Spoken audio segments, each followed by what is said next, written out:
ओम शांति। चलिए योग करते हैं।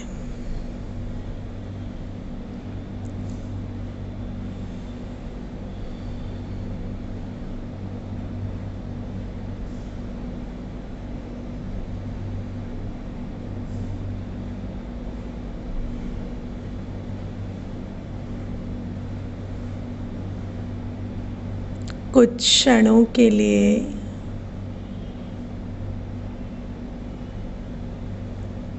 शरीर को स्थिर रखकर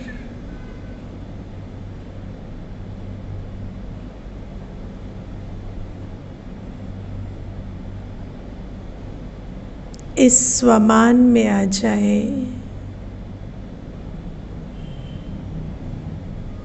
मैं परम सद्गुरु शिव बाबा के वरदानों में पलने वाली भाग्यवान आत्मा हूँ।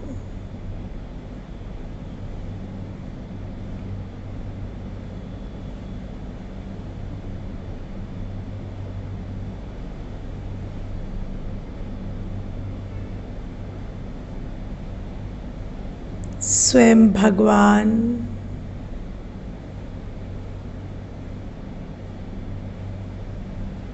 परम सद्गुरु मेरी बुद्धि की झोली वरदानों से भर रहे हैं।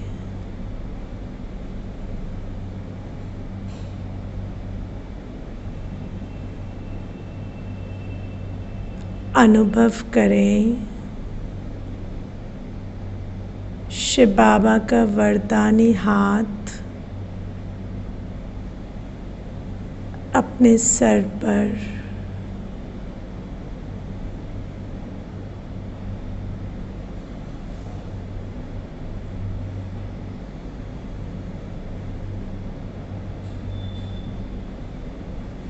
शिव बाबा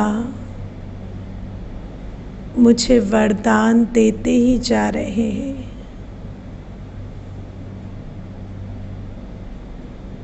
तृप्तात्मा भव, संपन्नात्मा भव, सदा सुखी शांत आत्मा भव।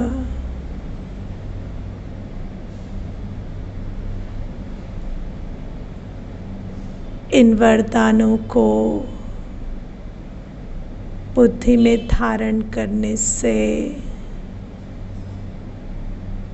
मेरा मन निर्भय और बहुत शांत हो चला है।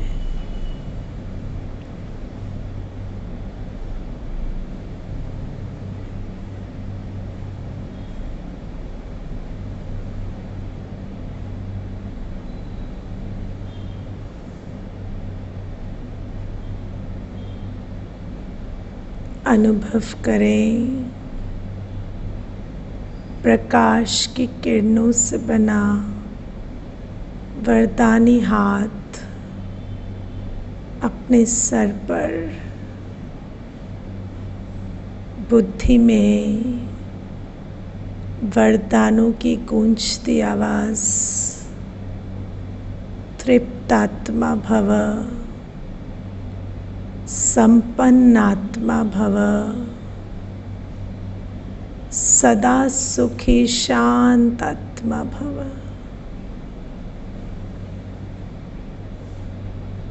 और मन बिल्कुल शांत और निर्भय।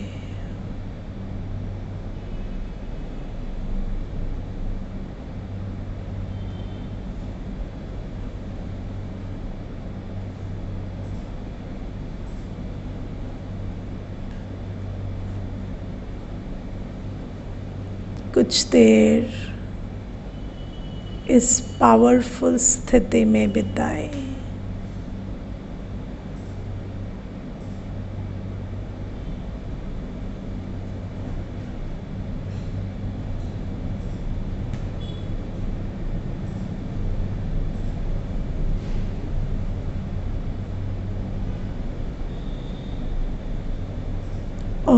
ओम शांति।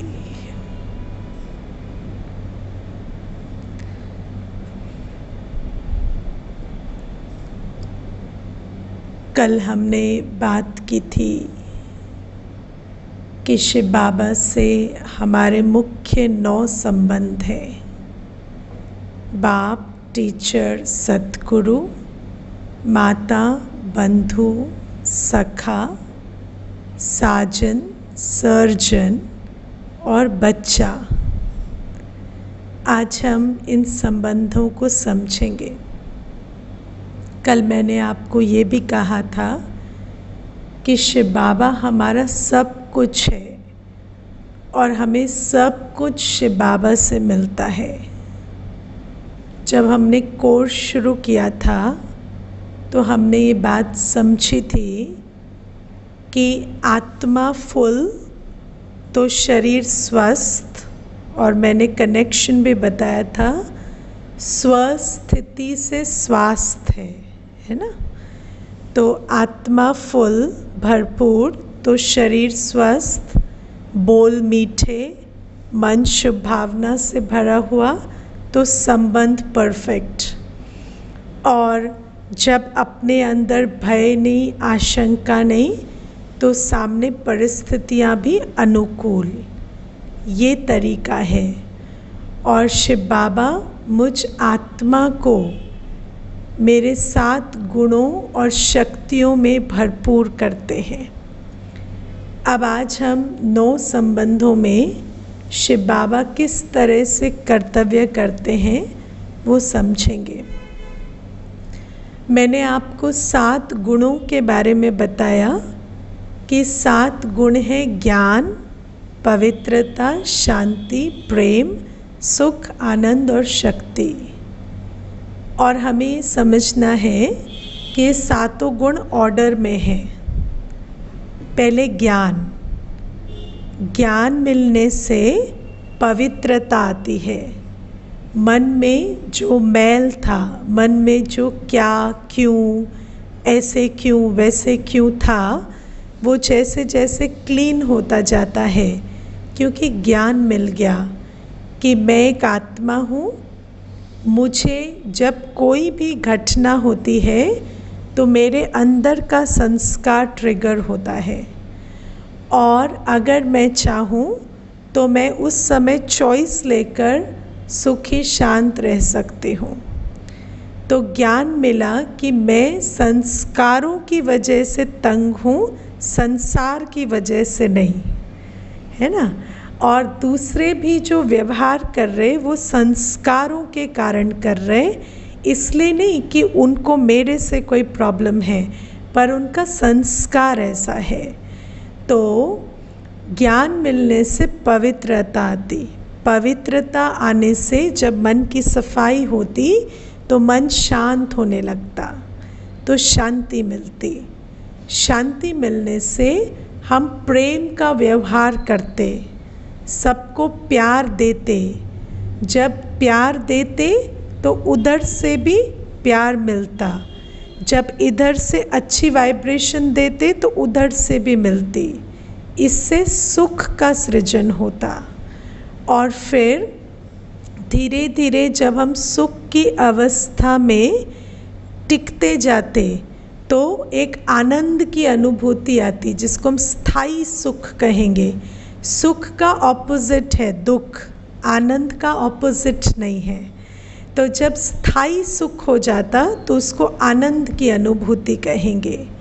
और फिर आत्मा क्योंकि अपनी कमज़ोरी के तहत अपनी शक्ति खोती नहीं जाती, तो धीरे धीरे उसकी शक्ति का निर्माण होता जाता, तो शक्तिशाली।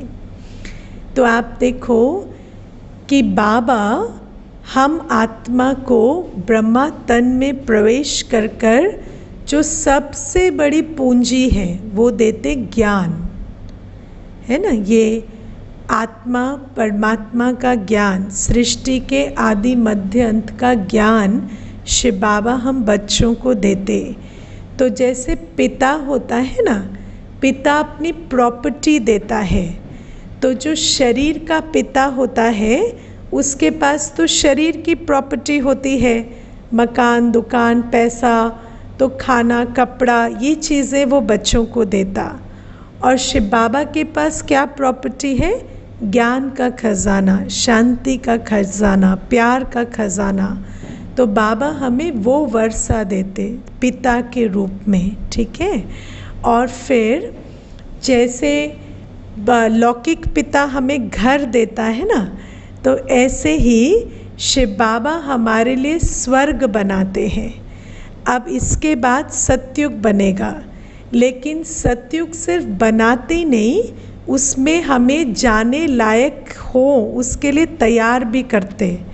क्योंकि हमारा जो आज हाल है, अगर भगवान सतयुग बना भी दे तो हम जाकर उसे मिनटों में कलयुग बना सकते हैं ना। हाँ, हम लोग आपने अनुभव किया है कि बहुत खुशी के माहौल में इकट्ठे होते हैं, है ना। कोई प्रोग्राम हो रहा हो, कोई पार्टी हो रही हो, किसी का जन्मदिन है, जनेऊ है, बहुत खुशी से इकट्ठे हो जाएंगे और वहाँ पर भी लड़ने लगेंगे, यही करते हैं ना। तो बहुत खुशी के मौके को भी किस तरह से स्पॉइल किया जाता है, वो कला हम सबके अंदर आ चुकी है। तो इसीलिए बाबा सिर्फ सतयुग बनाते नहीं, हमें सतयुगी संस्कार अभी बनाकर सतयुग में जाने लायक भी बनाते। तो बाबा पिता के रूप में हमें ये दो चीज़ें देते। अभी ज्ञान गुण शक्तियों का वर्षा माना जो देन जो पिता अपने बच्चों के लिए छोड़ता है ना, जो लेगेसी, तो वो देते। और फिर सतयुग बनाते और सतयुग के लायक भी हमें बनाते। टीचर के रूप में बाबा हमें आत्मा का ज्ञान देते। आप स्कूल गए, कॉलेज गए, है ना, आप यूनिवर्सिटी गए, क्या पढ़ा वहाँ पर? 5 तत्वों का ज्ञान, है ना, दुनिया के 5 तत्वों का ज्ञान, शरीर का ज्ञान। देखिए, मनुष्य ने ABCD सिखाया, लेकिन उस ABCD को आपस में जोड़कर कौन से शब्द बोलने हैं, क्या सोचना है, वो नहीं सिखाया, है ना। इसीलिए वही भाषा, वही जो शब्द हैं, उनको जोड़कर आज हम जो भाषा कह रहे हैं, उससे किसी को सुख नहीं मिल रहा। तो हम पढ़ते हैं, लिखते हैं, हमें सब कुछ सिखाया जाता है, चलना कैसे है, बोलना कैसे है ना, लेकिन ये नहीं सिखाया जाता कि सोचना कैसे है। इसीलिए हम जो बोलते हैं उसमें भी विकारों की बदबू आती है। हम जो चलते हैं उसका भी जो एम होता है वो कोई सुख देना या सुख लेना नहीं होता, हम दुख देने के लिए आते जाते हैं और हमारे हर कर्म से दुख हमें भी हो रहा है और दूसरों को भी हो रहा है। तो बाबा हमें वो ज्ञान देते जो दुनिया में किसी के पास भी नहीं है। आत्मा का ज्ञान, परमात्मा का ज्ञान, आत्मा के आदि मध्य अंत का ज्ञान, माना मेरा ओरिजिनल स्वरूप क्या है। आज तो हर एक को पता है कि मेरी नेचर क्या है, लेकिन कहते हैं कि जो चीज़ जैसी है वैसी उसको देखेंगे, तो अगर वो आज बुरी है तो कल और बुरी हो जाएगी, है ना, क्योंकि उसकी बुराई पर अटेंशन जा रहा है।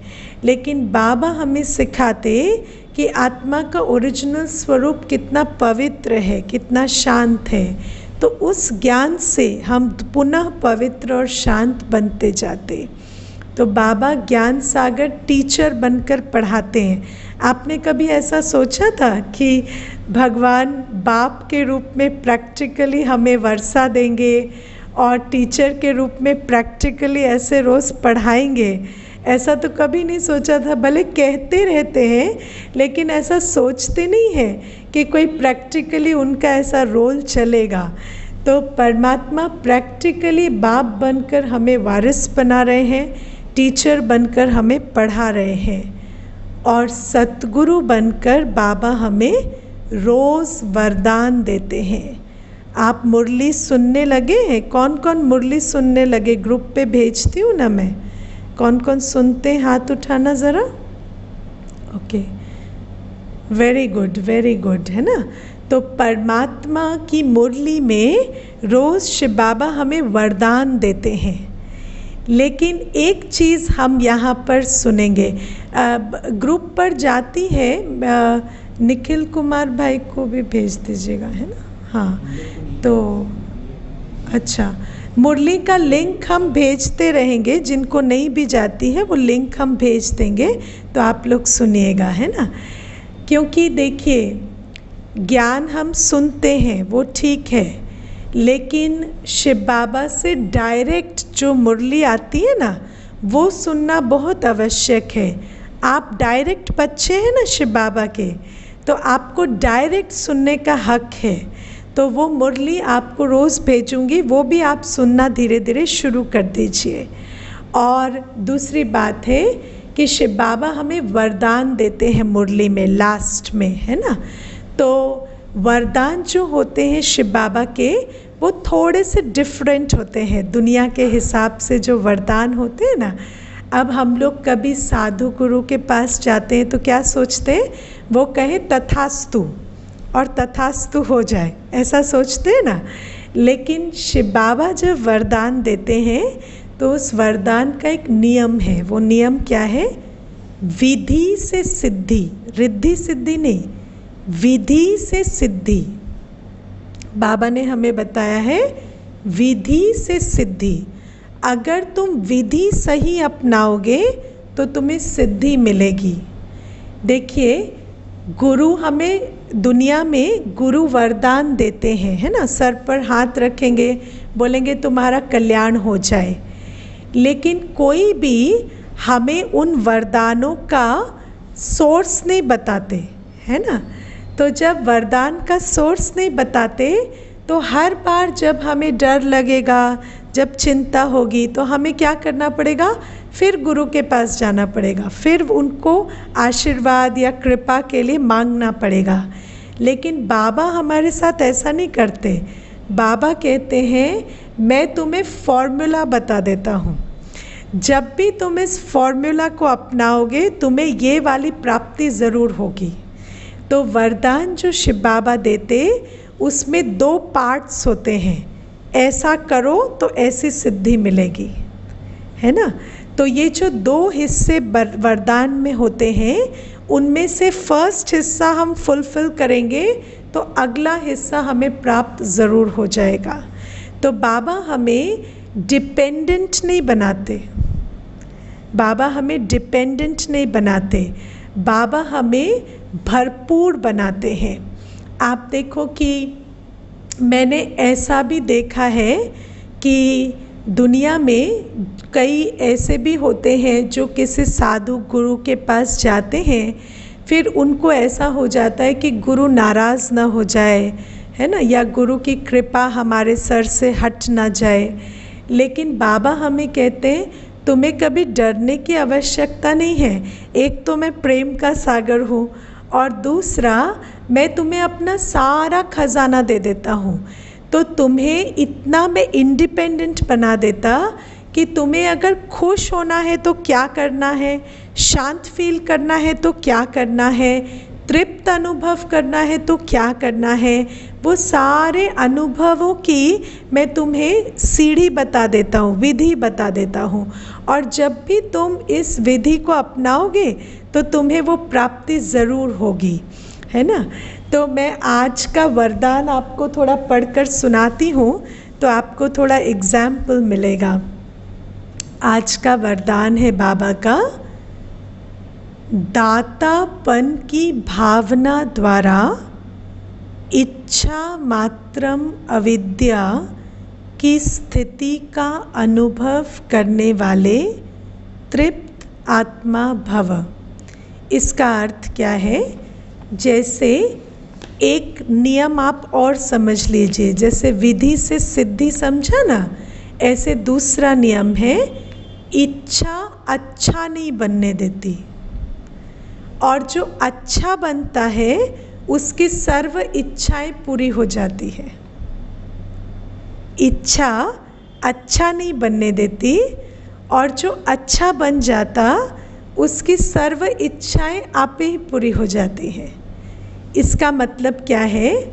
आपको सबको लॉ ऑफ अट्रैक्शन पता है कि आपकी जो एनर्जी है वो आपकी रियलिटी को क्रिएट करती है, सबको पता है ये।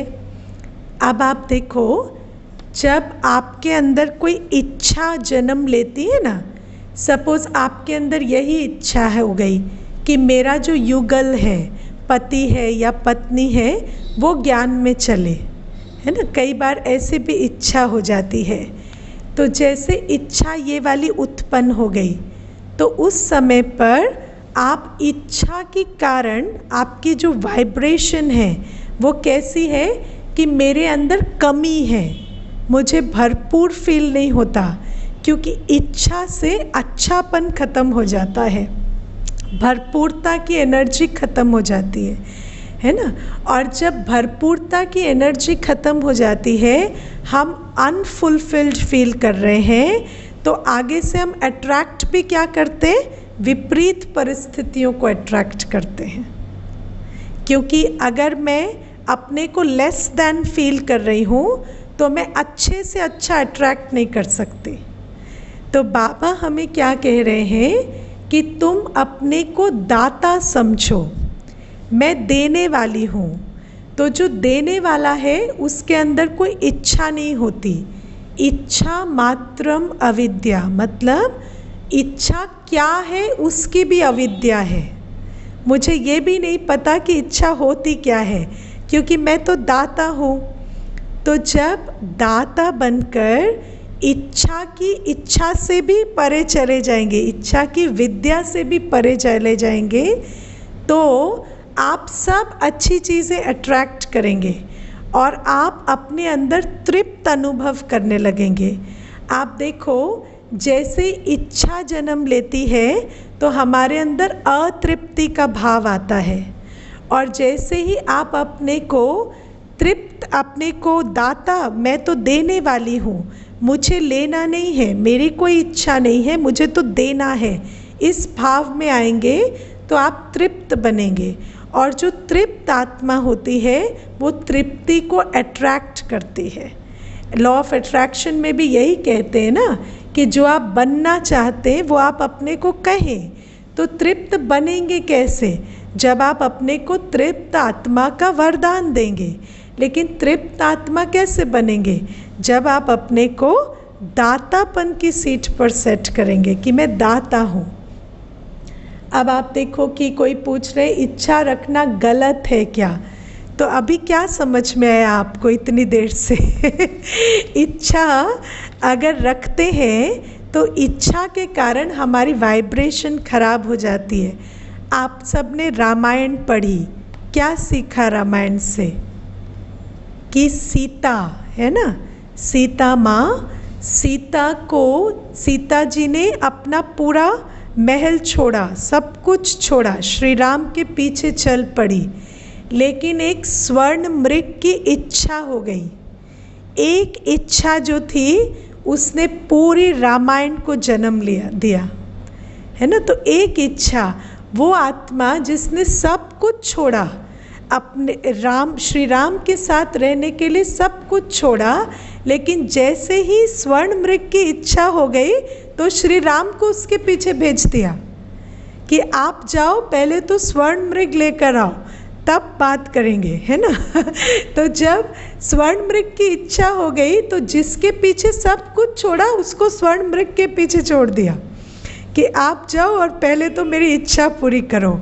तो ऐसे ही क्या होता है, जैसे एक इच्छा जन्म लेती है ना तो हमारा अच्छापन सारा ख़त्म हो जाता है और फिर हमारे अंदर उस इच्छा के पीछे भटकने की वो टेंडेंसी आ जाती है, और जब तक वो इच्छा पूरी ना हो तब तक हमें तृप्ति नहीं होती।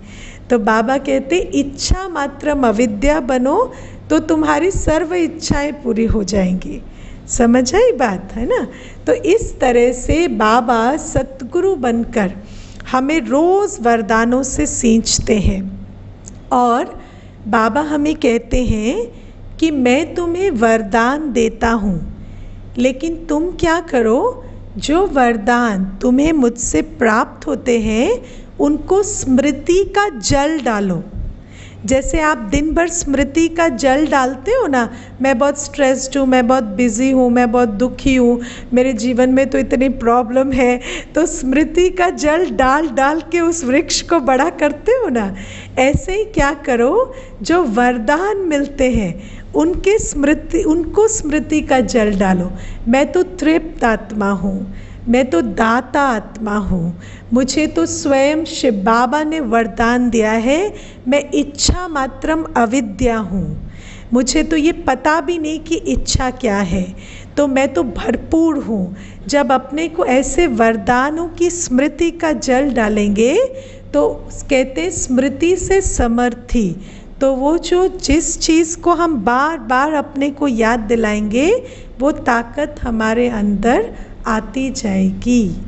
ठीक है, तो शिव बाबा वरदानों को से भी हमारी झोली भरपूर करते, सतगुरु बनकर, बाप बनकर बाबा हमें वर्षा देते हैं ज्ञान का, गुणों का, शक्तियों का।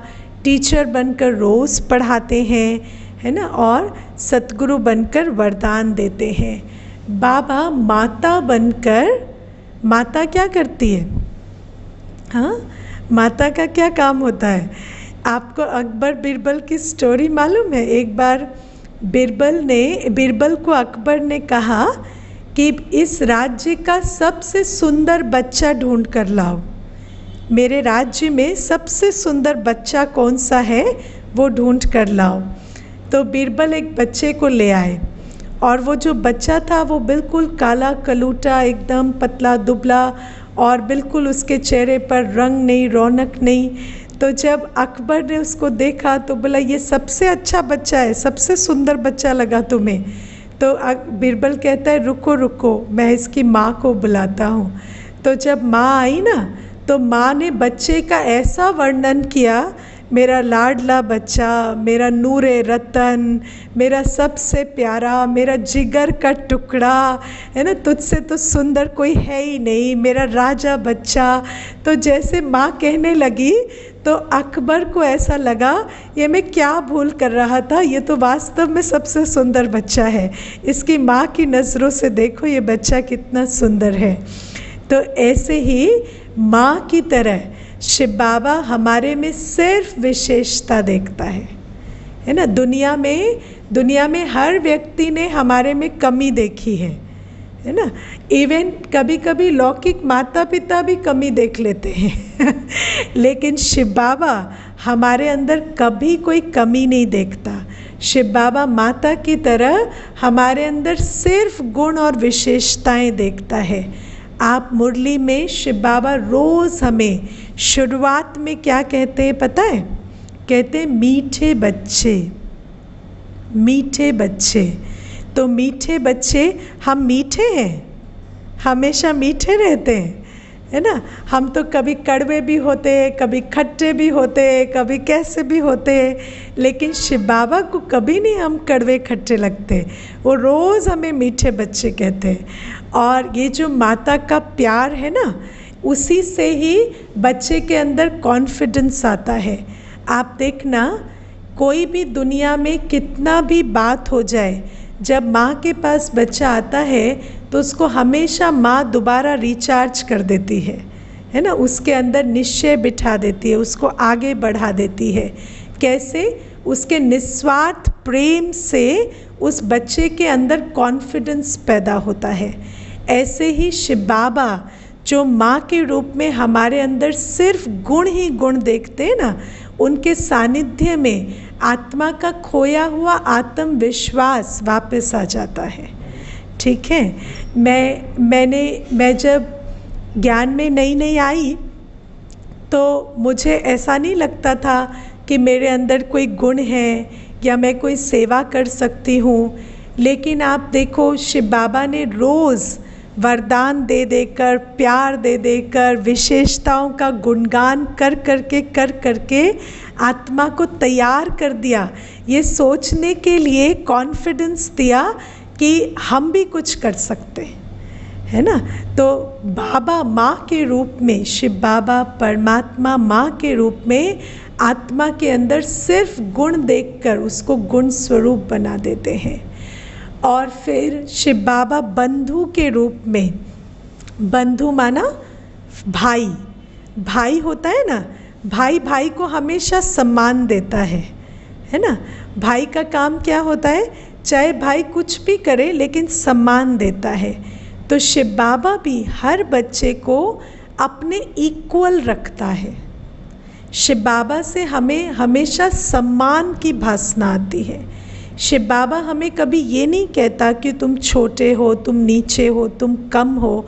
शिव बाबा मुरलियों में कहते हैं कि सारी दुनिया मुझे नमस्ते करती है और मैं तुम बच्चों को नमस्ते करता हूँ, है ना। शिव बाबा हमें इतना इतना ऊंचा रखते हैं। तो जैसे भाई भाई को सम्मान देता है, ऐसे शिव बाबा भाई के रूप में हमें बहुत सम्मान देते और ऊंचा उठाते हैं। और फिर सखा के रूप में, फ्रेंड की क्यों ज़रूरत पड़ती है? हर एक को फ्रेंड की ज़रूरत पड़ती है ना। कभी कभी आपको फ्रेंड इसलिए चाहिए होता है कि सिर्फ वो सुनता रहे, कुछ बोले ना, है ना। आपको कुछ ऐसे फ्रेंड्स भी चाहिए होते हैं जो हमेशा सिर्फ सुनते रहे, कुछ बोले ना, है ना। फिर कभी कभी ऐसा फ्रेंड चाहिए होता है जो थोड़ी सलाह दे। कभी कभी ऐसा फ्रेंड चाहिए होता है जो आपकी गलतियों को देखकर भी नज़रअंदाज करके बोले कोई बात नहीं, तुमसे हो गया ना, कोई बात नहीं, अब तुम इसको ऐसे करेक्ट कर दो। तो शिव बाबा भी ऐसा फ्रेंड है कि वो हमारे को कभी कभी सिर्फ सुनता ही रहता है। आपको कभी अपना दिल खाली करना हो तो आप उस फ्रेंड से बात कर सकते हैं। कभी आपको राय चाहिए तो भी आप उससे बात कर सकते हैं। और कभी आपको सिर्फ ये चाहिए कि आपसे कुछ गलती हो गई और वो फ्रेंड जो है आपको जज ना करे। क्योंकि मैंने देखा है कि दुनिया में हर कोई जज करता है, सिर्फ फ्रेंड्स जज नहीं करते, है ना। एक माता आती थी तो वो मुझे कहती थी कि मेरी बेटी जो है हमसे कतराती है, हमारे पास नहीं आती है, हमारे पास नहीं बैठती है, सिर्फ दिन भर दोस्त दोस्त दोस्त। तो मैंने उस माँ को कहा कि आप देखो, जब वो आपके पास आती है तो आप उसकी कमियाँ गिनवाते हो, और जब वो अपने फ्रेंड के पास जाती है तो आपको पता है उसके फ्रेंड क्या कहते हैं, सुबह से ना तेरे बिना तो रौनक ही नहीं थी, तो जैसे आई है ना बाहर से आ गई है, इतना अच्छा लग रहा है, जब से तू आई है ना रौनक हो गई है यहाँ पर। तो उसको कहाँ जाना अच्छा लगेगा, वहीं जाना अच्छा लगेगा ना। भले कमियाँ हैं, उन फ्रेंड्स को भी पता है कि कमियाँ हैं, लेकिन वो उसमें कमियाँ नहीं देखते, वो तो उस आत्मा की विशेषताओं के गुणगान करते हैं। तो इसीलिए वो फ्रेंड उनको अच्छे लगते हैं। और इसीलिए शिव बाबा जो है वो हमारी कमियों को देखते हुए भी हमें आगे बढ़ाते हैं। कभी वो चुपचाप सिर्फ हमारी सुनते रहते हैं, क्योंकि उसको पता है कि इसको खाली होना है इस आत्मा को, और इसको बोलते रहना और मुझे सुनना है। कभी सजेशन भी देंगे, जब आप शिव बाबा के पास बैठेंगे तो आपको सजेशंस भी मिलेंगे। आप में से कोई अनुभव करने लगे कि बाबा आपको सजेशंस भी देता है जब आप बैठते हो? जब आप शांति में बैठते हो तो बाबा आपको युक्ति भी बताता है कि ये करना है, ये नहीं करना है ना। जब आप बिल्कुल साइलेंस में, आपको पता है जैसे आप फ्रेंड को फ़ोन लगाते हो तो आपको फ़ोन नंबर पता है ना। शिव बाबा का फ़ोन नंबर क्या है पता है? हाँ, 000 000 माना जब आप ज़ीरो बनेंगे, ठीक है, और वो जो शांति धाम है जहाँ कोई नॉइज़ नहीं है, ज़ीरो अवस्था है, वहाँ से कनेक्ट होंगे। और शिव बाबा जो ज़ीरो माना नो साउंड, नो नथिंग के स्टेट में है, उसके पास जाएंगे तो वहाँ से कनेक्शन हो जाएगा। और बिना साइलेंस के आप कनेक्ट नहीं कर सकते। जब तक आप यहाँ के शोर से बिंदी नहीं बनेंगे, उस शांत देश से कनेक्ट नहीं करेंगे और शिव बाबा के सम्मुख जाकर नहीं बैठेंगे, तब तक आपको शिव बाबा से कनेक्शन नहीं होगा। तो राइट नंबर डायल करेंगे तो आप वहाँ पहुँचेंगे, और जब वहाँ पहुँचेंगे तो आपका फ्रेंड आपको राय भी देंगे। मैं आपको ना एक इंसिडेंट बताती हूँ। एक बार हमें सेंटर के लिए मकान चेंज करना था। तो क्या हुआ कि जो मकान हमने देखा उस मकान को जब मैं देखने गई तो वहाँ पर मॉडल्स रहते थे। तो क्योंकि वहाँ मॉडल्स रहते थे तो जब मुझे देखने के लिए वो उन्होंने मकान खोला तो वहाँ पर ना बहुत कपड़े इधर उधर पड़े थे और बहुत गंदगी और बहुत ऐसा था। तो मेरे को इमीडिएटली ना एक विरक्ति सी आ गई कि इस जगह पर तो सेंटर नहीं हो सकता, तो यहाँ की तो वाइब्रेशन ही कैसी सी है। तो मैंने इमीडिएटली उनको मना कर दिया कि मुझे ये मकान नहीं लेना है और हम कोई और देखेंगे। लेकिन जब मैं अमृत वेले बाबा के पास बैठी तो बिल्कुल जब मैं साइलेंस में चली गई अपनी थॉट्स से परे, क्योंकि कई बार हम एनालिसिस करते रहते हैं ना, ये ठीक है या गलत है या क्या है। तो जब मैं एकदम थॉट्स से परे शांति में चली गई तो मुझे एकदम क्लैरिटी हो गई। मुझे जैसे दिखा कि उस मकान में सेंटर है और उस मकान में हम लोग, बाबा का कमरा है, सब कुछ है। तो मुझे इतनी क्लैरिटी हो गई। फिर मैंने जाकर उनको कहा कि ये मकान हम ले लेंगे तो आप इसकी सफाई करा देना। और जब हमने वो मकान रेंट पर लिया तो उसके बाद मैंने देखा वहाँ की वाइब्रेशंस बहुत अच्छी बनी और हर कोई कहता था ये मकान कितना स्पेशियस है और यहाँ पर हर चीज़ कितनी अच्छी है। तो बाबा आपको डायरेक्शन भी देंगे, लेकिन कब? जब आप अपने थॉट्स से परे जाकर शांति में बैठेंगे। तो फ्रेंड की तरह, गाइड की तरह बाबा आपके हमेशा साथ रहते हैं। इसके बाद बाबा हमें साजन के रूप में, है ना। साजन क्या करता है? साजन हमेशा, आजकल के साजन ऐसे नहीं होते हैं, लेकिन साजन का काम क्या होता है? साजन आपको एक्स्ट्रा स्पेशल फील कराए, है ना, कि साजन के साथ आपको ऐसा लगे कि आपसे सुंदर कोई नहीं है, आपसे विशेष कोई नहीं है, आपसे ज़्यादा स्पेशल कोई नहीं है। तो ऐसा शिव बाबा हमें फील कराता है। जब आप बाबा की वाणी सुनेंगे ना, आपको बिल्कुल ऐसा लगेगा कि कोई आपको ऊपर ऊपर ऊपर चढ़ाता जा रहा है।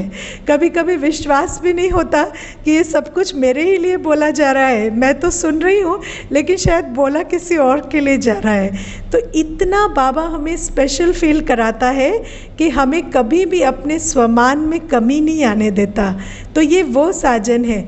दुनिया में तो क्या होते हैं ना कि साजन क्या करते हैं कि शादी कर कर ले जाएंगे और फिर उसके बाद कमियां निकालेंगे कि तुम्हारे अंदर ये कमी है, तुम्हारी मम्मी ने ये नहीं सिखाया और तुम्हारे पिताजी ने ये नहीं सिखाया। लेकिन शिव बाबा ऐसा साजन नहीं है। शिव बाबा वो साजन है जो अपनी सजनी को स्वीकारता भी और तराशता भी है।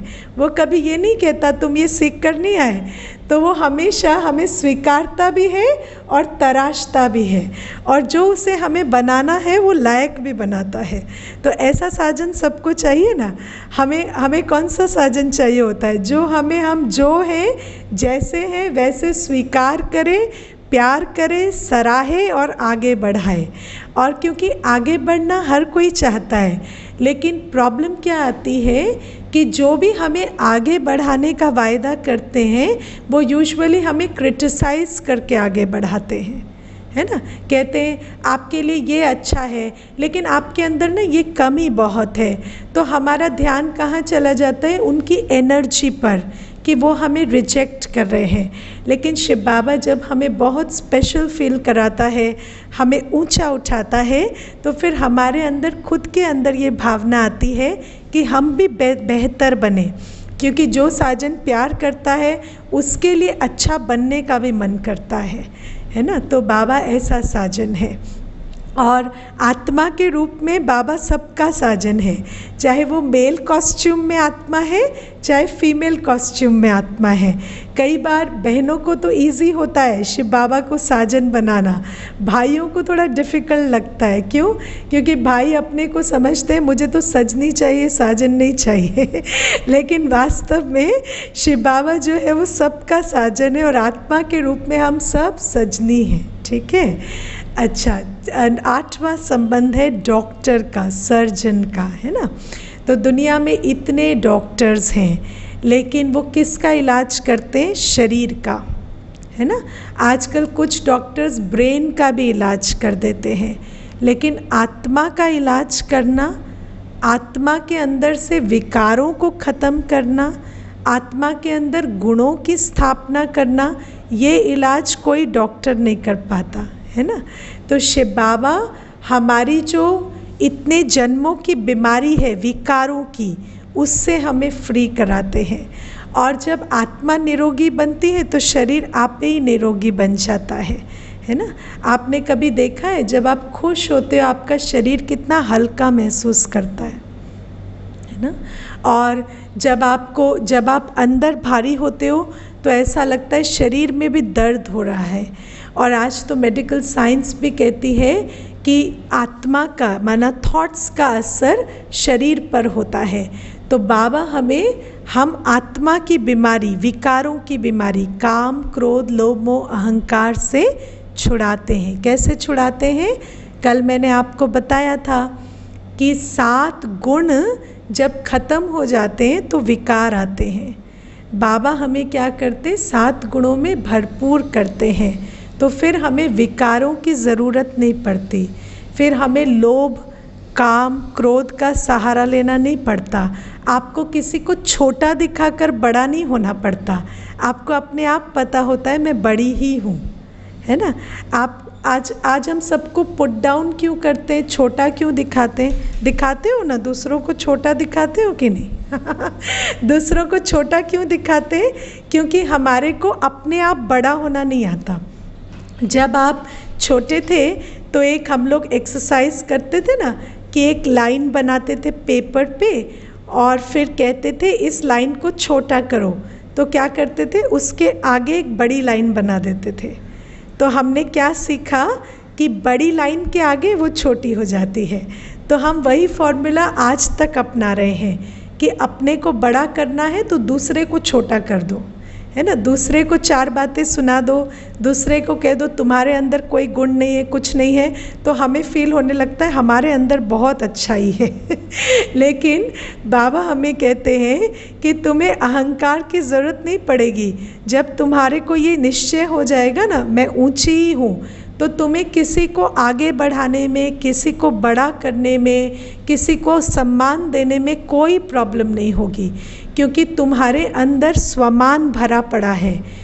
देखो एक और नियम आज लिख लो, जो स्वमान में रहता है वो सम्मान देता है, और जो सम्मान देता है उसे सम्मान मिलता है।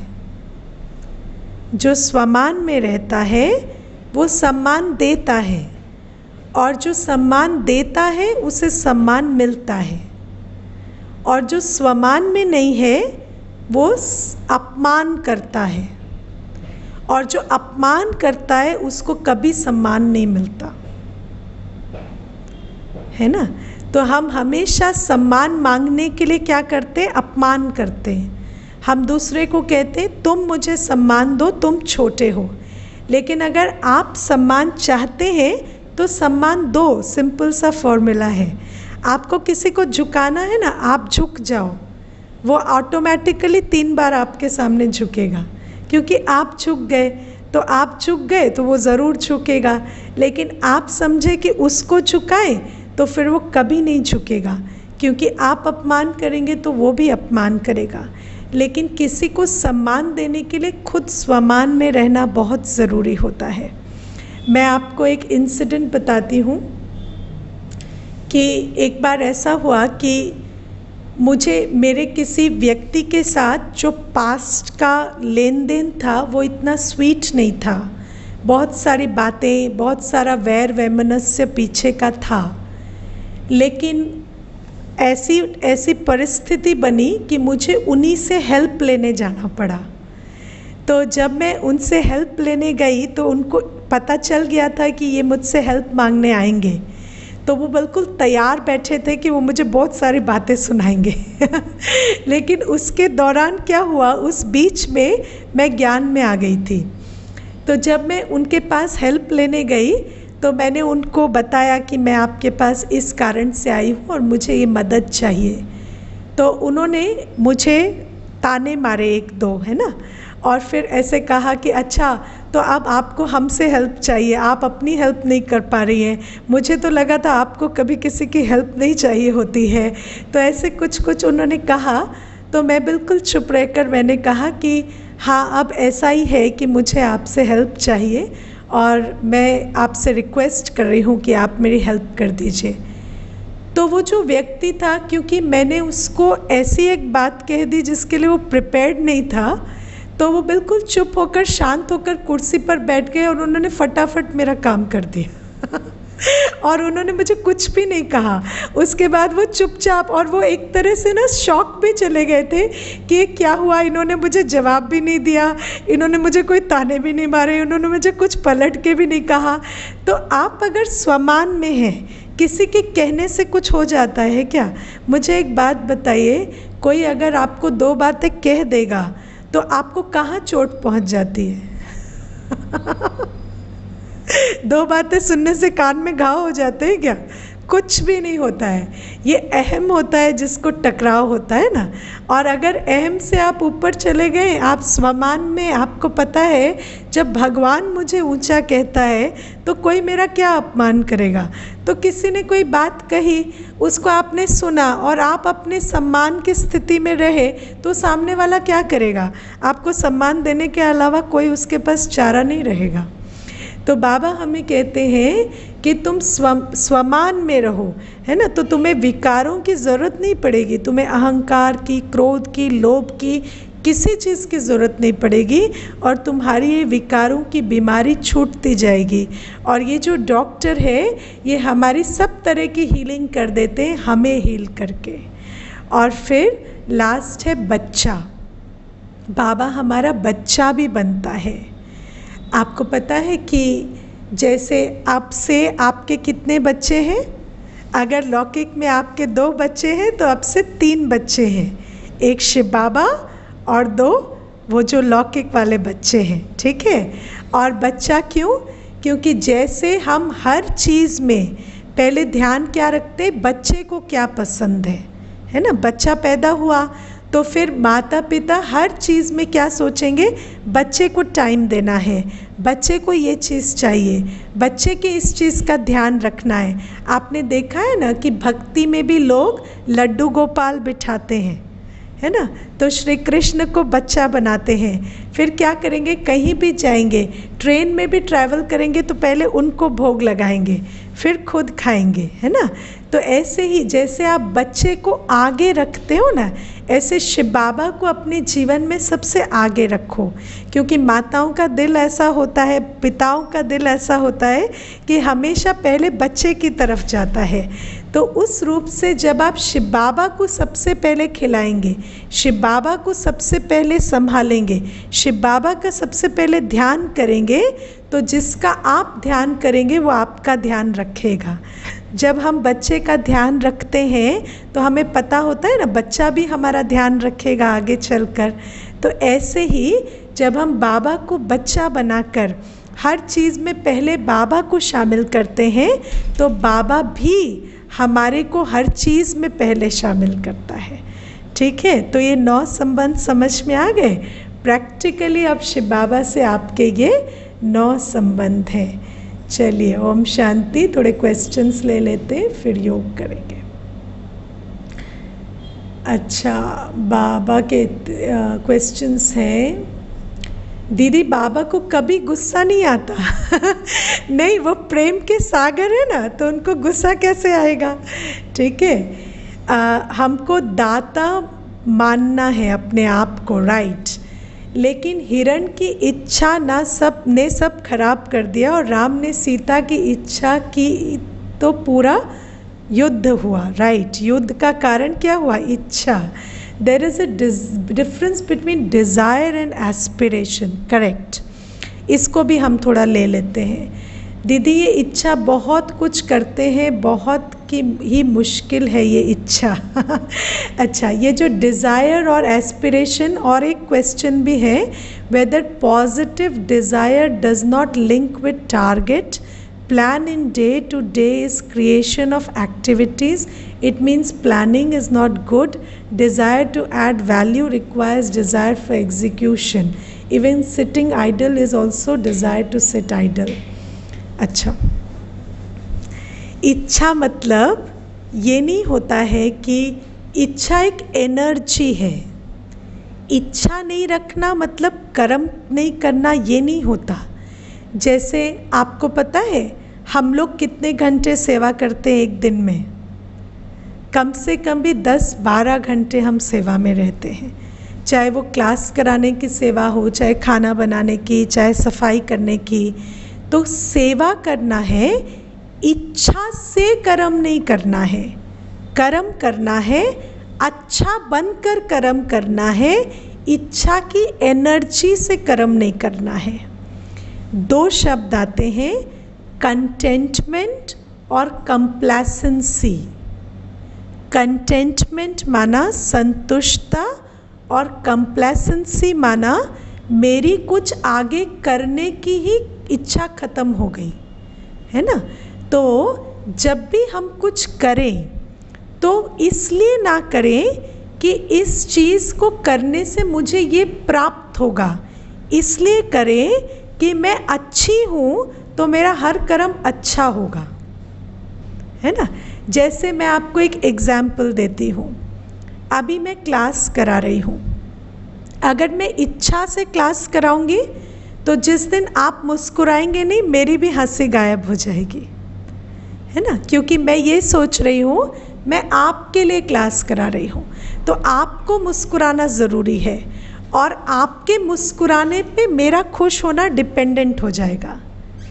लेकिन अगर मैं क्लास करा रही हूँ और मेरे अंदर ये संकल्प है कि मैं सुख स्वरूप हूँ, बाबा के द्वारा मुझे ज्ञान मिला है, मैं जो हूँ वैसा कर्म मुझे करना चाहिए, तो सुख स्वरूप को सुख देना ये उसका कर्म है। जो ज्ञान स्वरूप है, ज्ञान देना उसका कर्म है।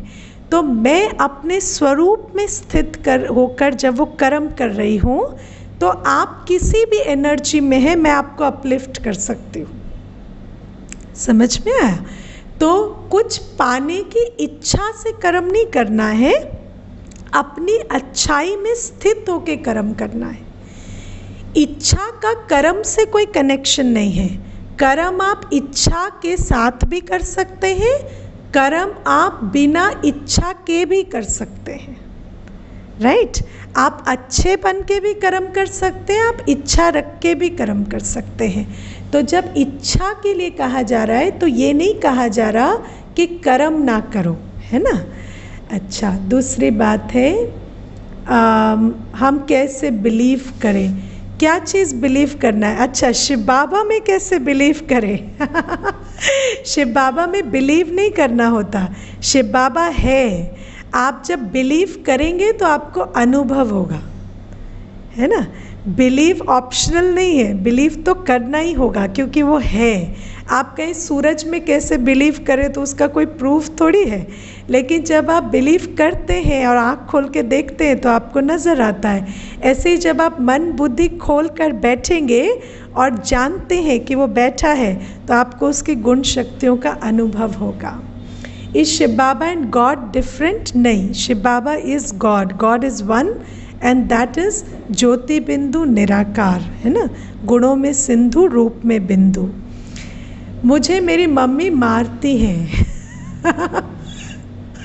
और जबकि उन्होंने ओम शांति का कोर्स कर रखा है ठीक है, तो बच्चों की मौज हो गई है क्योंकि अब मम्मियाँ मार नहीं सकते क्योंकि उन्होंने ओम शांति का कोर्स कर रखा है ठीक है, तो मम्मी को समझाएंगे।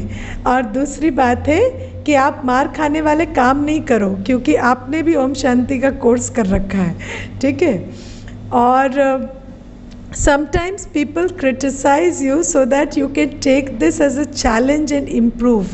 Is this correct? See, जब भी कोई आपको कोई भी बात कहता है आपके बारे में, है ना, तो आप उस बात को लीजिए, उसको चेक कीजिए, क्या ये बात ठीक है, क्या ये बात गलत है, ठीक है।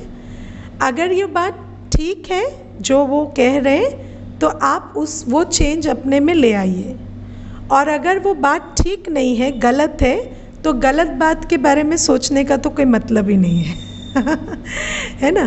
तो जब कोई आपको कुछ भी कहता है तो ये मत सोचिए वो क्रिटिसाइज कर रहा है, वो ये कर रहा है, नहीं।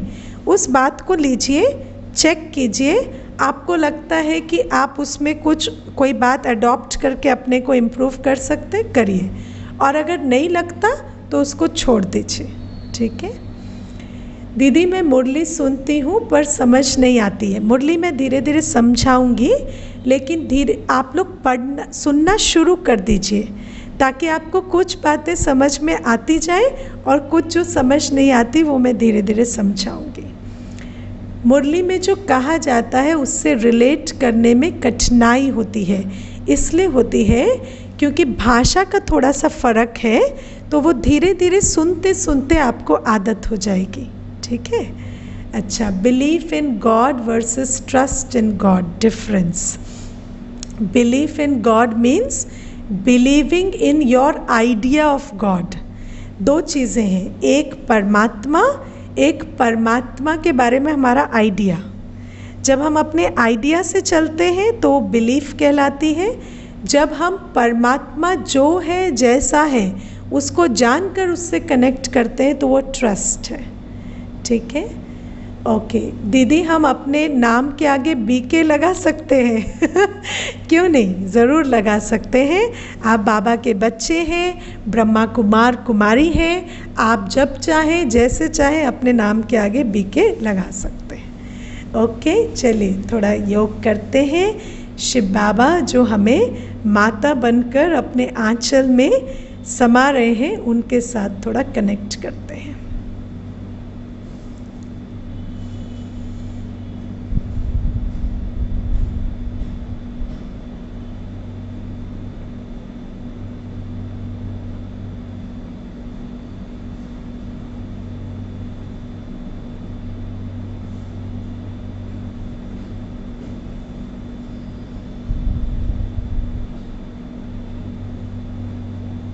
अपने आप को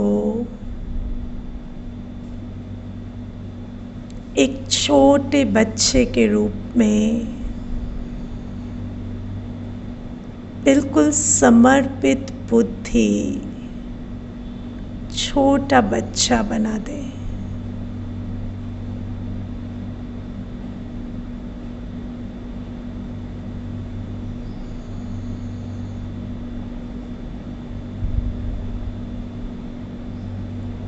शिव बाबा के किरणों के आंचल तले मैं छोटा सा बच्चा उस आंचल का सुख ले रहा हूँ।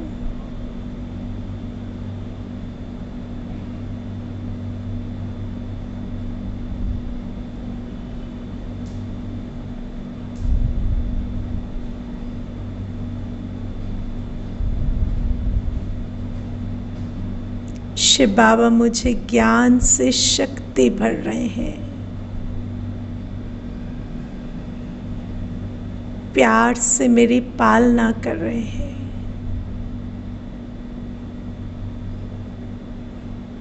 ऐसा लगता है जैसे चारों तरफ सुंदर चांदनी सा प्रकाश फैला हुआ है और प्रकाश के आंचल के नीचे मैं आत्मा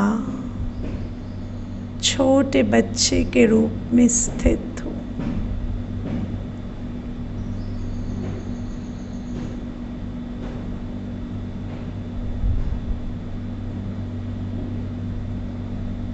अपनी सारी चिंताएं भूल एक छोटा बच्चा बन जाए, बिल्कुल निश्चिंत और निश्चय बुद्धि।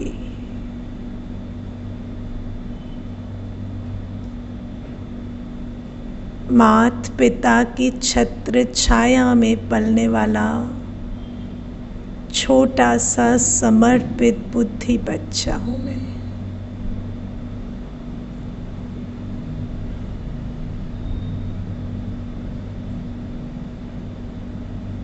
मेरा सिर्फ एक काम है, शिव बाबा की उंगली पकड़कर चलना, उनकी श्रीमत का हाथ पकड़कर उनके दिखाए रास्ते पर चलते जाना। कितने जन्मों से ऐसा सहारा ढूंढ रही थी जिसको सब कुछ सौंप कर बिल्कुल निश्चिंत हो जाओ।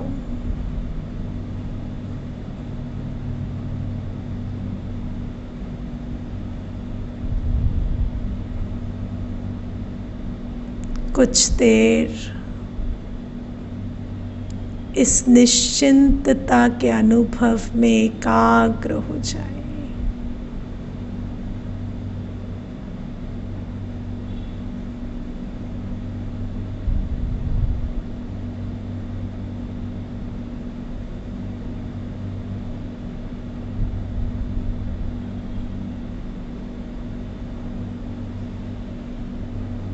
ओम शांति।